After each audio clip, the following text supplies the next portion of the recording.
Hey Narwhals, I'm Luke Narwhal and welcome back to some more weight loss stories. If you enjoyed the video, please tap the subscribe button, turn on all notifications, and destroy the like button. It really helps. Also, don't forget I'm giving away 3 pieces of Narwhal merch this Sunday. Just visit lukenarwhal.com to enter the giveaway. A link is in the description below. 5 harsh truths that got me through to a successful weight loss. A former morbidly obese person here, starting weight 260 pounds, current weight 156, height 5 foot 6 inches.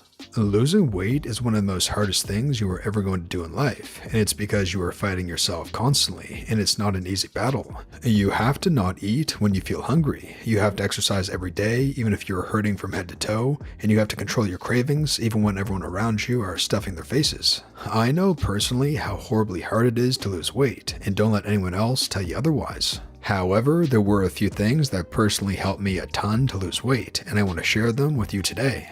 1. Exercise. It does not matter if it's raining, snowing, or damn hot outside. Just take a towel, a water bottle, and start exercising. You should, under most circumstances, exercise at least 30 minutes a day, and make sure to break a sweat and move every muscle in your body. If you do not exercise, you will end up with more loose skin than you will with exercise, and you will not improve your strength and stamina in general. 2. Do not expect immediate results. Because I was expecting immediate results, I failed each and every time. You don't need to do keto, low carb, too much restriction, or carnivore diets, just portion control. If you slowly limit yourself to minor reduction in your daily intake and exercise, the weight you are losing will be damn slow, yet permanent. If you've failed and lost years of your life to failure because of fad diets, then it's best to lose weight slowly than to not lose at all. 3. It's a lifestyle change, so try to come to an understanding with yourself that you will have to change the way that you live your life. You should walk to more stores which are reachable by foot. You have to move your body even in the winter. You have to start with 2 slices of pizza instead of 6. The days you go back to being lazy, the days you start eating junk food again or out of proportion, then you are going to be fat again. That is the unfortunate truth. 4. Without your family's support, achieving success is very difficult. And try talking to your partner or close family. Ask for their support. In shopping for the right foods only, no junk at home, and even to accompany you during exercise. If they are sick or old, you can ask them to at least count your repetitions of exercises. Involve your family somehow so that you have an emotional support system set up to help you. You'll feel more accountable to your actions and also more motivated than you will doing this journey alone. 5. Measurements. Whatever you don't measure, you will not see progress. Keep daily weight logs, take body measurements every week, and if you don't lose weight, then you might just be replacing it with muscle. Also, as slow as the rewards may be, but once you see them, then you'll know whatever you are doing is working or not. And that's it from me. Don't lose hope, and I wish you all the best of luck. Tools to help with losing weight. 1. A food tracker. This could be an app, MyFitnessPal, Lose It, MyPlate, just to name a few. This will help you to keep track of all your calories you're putting into your body and keep up with your macro/micronutrients as well. This will also help to keep you on track by giving you an idea of what you can afford to eat in your calorie budget. I personally really like planning my meals this way. 2. A food scale. Do we really eat the recommended serving size of chips just by grabbing the bag and scarfing them down until we're satisfied? No. Having a scale will ensure that you are not overeating and will help to maintain an accurate database in your food tracker so that you're not having to guess or estimate your intake. Of course, prepackaged snacks and other foods that are portioned out already let you skip this step. 3. A grocery list for shopping. Stick to your list. The Oreos lie-in delicious, I know. Having a list will help you feel more prepared when you are shopping so that you don't have to go up and down every aisle at the store searching for healthy options and inevitably coming across some not so healthy ones. Plan for your grocery list and your meals ahead of time to ensure that you're making the best decisions to reach your goals. 4. Before, during, and after pictures. Documenting progress is so important. You may absolutely hate the way you look in these pictures, but I can almost guarantee you will be glad to have them for reference in your journey. Having something to go to see how much progress you've made within a set time frame is huge for the mental game of weight loss. I can't tell you how many times I have felt like a beluga whale, even though we're all narwhals here, and got an instant confidence boost when going back to look at pictures. Your body is amazing, and being able to watch it transform is pretty freaking cool. 5. Medical records. This may seem a bit outlandish, but my personal experience with this was really eye-opening.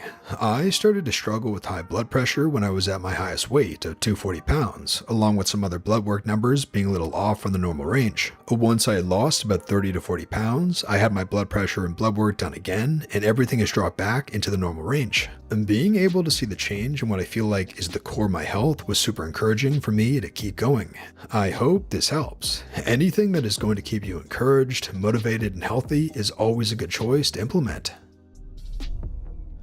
Healthy isn't what you think it is. Part 2, the redemption arc. Hello again. This is a part 2 to the healthy isn't what you think it is story on the trick your mind into losing weight video. Thank you to Luke for reading out my story in his dulcet tones.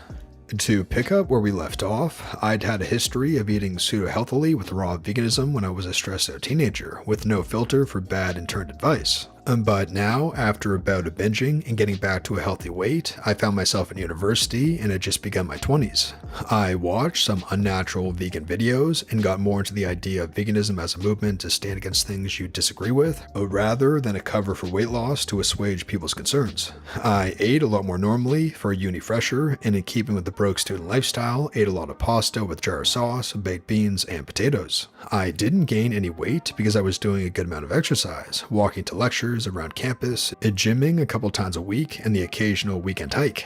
I was physically healthy weight-wise, but the stress of first-year exams had ruined my sleep, which snowballed into an 80-hour period of staying awake. I felt awful, dizzy, and sick, and was not able to do so well in exams because of it. Looking back, I wish I'd known that good health is way more important than good grades.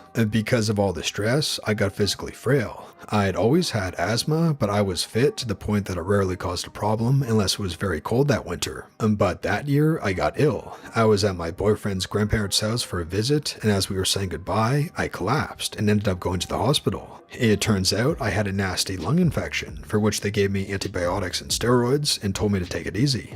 And this was the first year of 4 years that I got ill with a chest infection and had to be put on steroids. If anyone doesn't know, some steroids change your metabolism and stop you burning as much energy, but instead make you store a lot of the calories from your food. On top of that, I was struggling to breathe just sitting down and was in no state to be able to exercise for several weeks. The cherry on the cake was that this was always in the winter at Christmas time when food was abundant and I had many family groups to sit down and eat with across my own and my partner's families. I put on a good 10 to 15 pounds each winter, and without exercising and with the extra weight, my asthma got a lot worse. I couldn't even run without having an attack within 5 minutes. I'd gone from a BMI of 19 to a BMI of 29.5, about 178 pounds, over those 4 years, and was the heaviest I've ever been at the start of lockdown in March. I'd made efforts to lose weight in the warmer months of each year, but it was mainly strength training, and so I didn't look particularly overweight, but looking back at photos, there's a very noticeable difference. Then I caught the virus that shall not be named in March. I completely lost my sense of smell and taste, and it still hasn't fully come back. Luckily, it didn't affect my lungs, just my sinuses, so I didn't have to be hospitalized. Without being able to taste things, I was indifferent to food, and with nothing else to distract me in lockdown, I made an effort to get a grip on my stress and anxiety once and for all. I got a counselor, opened up to my loved ones about my struggles, and honestly made an effort to stop being so hard on myself. Then I actually felt capable of taking on the weight loss and was able to keep it up.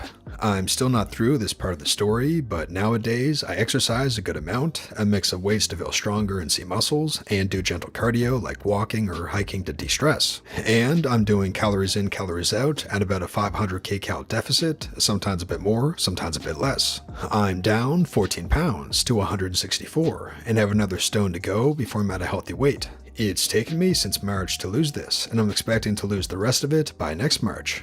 I want to ease myself into my new weight, like you do going into a hot bath, so that when you're fully in it, it's not a shock to the system.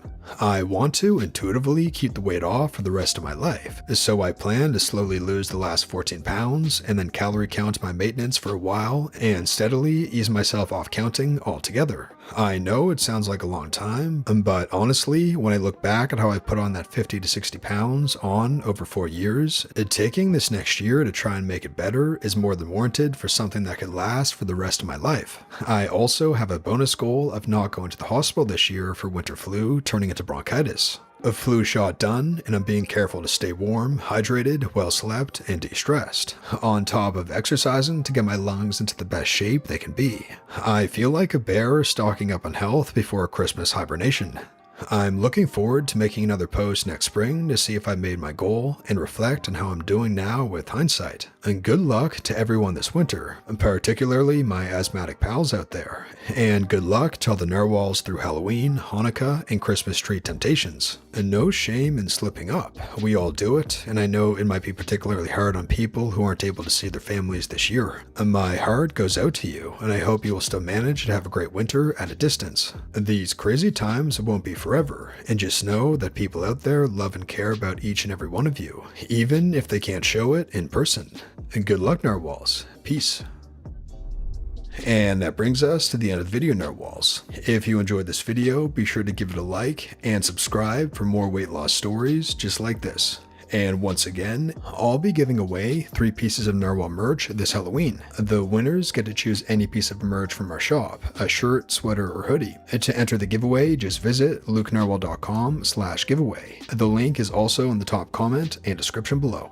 And once again, if you have a weight loss story or post you'd like to share to be featured on the channel, and just go to lukenarwhal.com/submit and just fill out the form on that page. And if your post is selected, you'll be featured here on the channel, and plus you'll receive a small gift as thanks. You can submit absolutely anything you want to do with weight loss, from a struggle that you're dealing with, a success or victory that you had, weight loss tips for others, and just getting something off your chest, or what you've learned about weight loss, or absolutely anything else to do with weight loss. And just go to lukenarwhal.com/submit. The link is in the description below.